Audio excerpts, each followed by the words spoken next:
पण आता pant shirt तुला वाटतं का? ए बघ ना कशी हिरोगिरी करायले बघ. हो हो हो माझा हिरो आहे ग. बघ कशी हिरोगिरी माझी करायली. घालना शिवून आत्ताची कुर्ती शिवली सासरी तर असली. कोण आहे हिरो? कोण आहे? कोण आहे हिरो? इस्त्री करून नाही का आणली आता मी त्या दिवशी घातली होती बघ.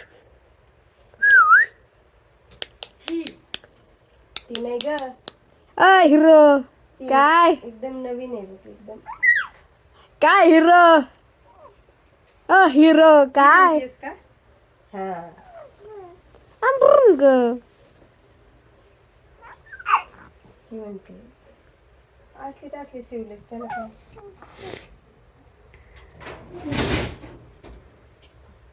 का बघतो बाई?